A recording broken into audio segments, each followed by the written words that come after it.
everyone, welcome and welcome back to my channel. I am Bhumika Sharma and I hope you all are doing good. So in this video, as you can read from the title, I'm gonna explain you the 13th chapter of Laxmikant, which is Federal System. So if you have missed my video on salient features of Constitution, I'll drop the link in my description box. Kindly watch that video to get an overview of that chapter. And in this video, I'm gonna explain you this chapter in detail. So watch the video till end.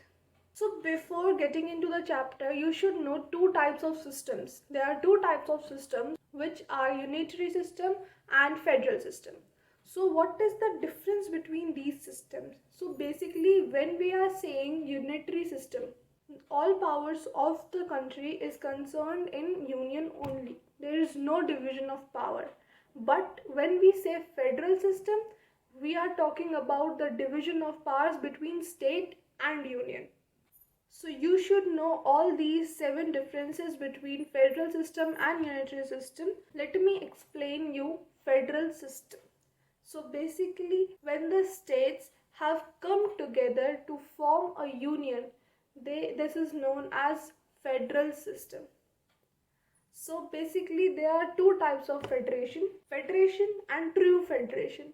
So now what is the difference between a true federation and federation? So basically, in true federation, for example, United States of America, the states have come together on an agreement to form America.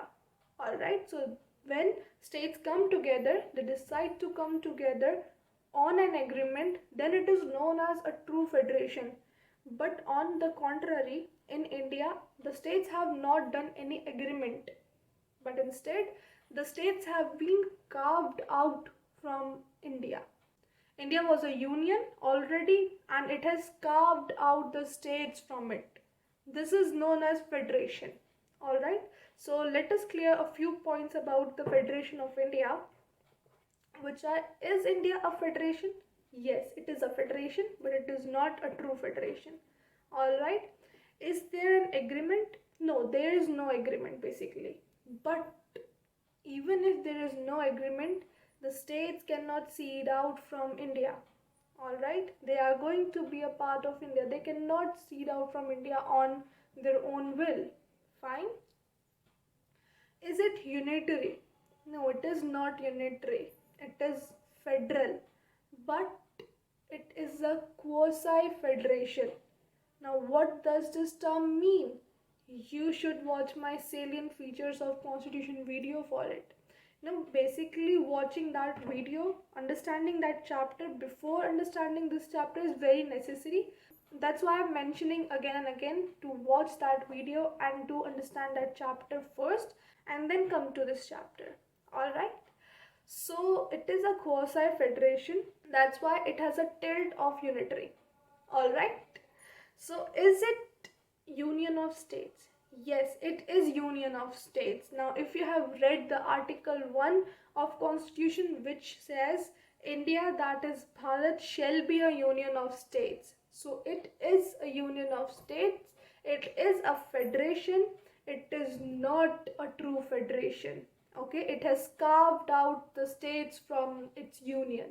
It was a union already and it has carved out the states. I hope it is clear. Now moving towards our next topic, which is going to tell us about the federal features of the Constitution. Now our Constitution is both federal and unitary.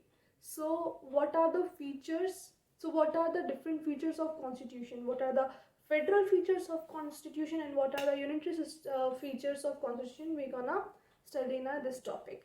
So basically dual polity. There are two governments. Alright, we all know that India has two governments, which is central and state. Alright, written constitution.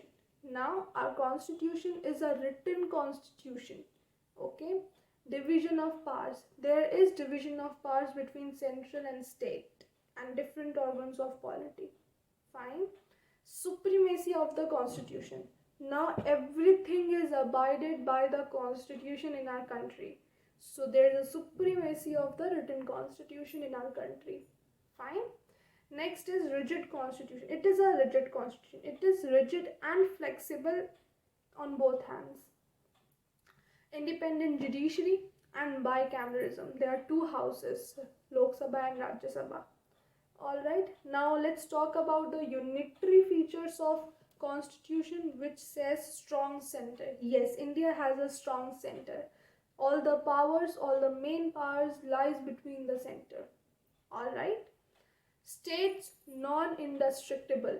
Now, even though there is no agreement done, but states are not indestructible. They are not gonna see it out from our union. Fine. Flexibility of the constitution. Now, as I told you, it is rigid and flexible on both hands. Okay.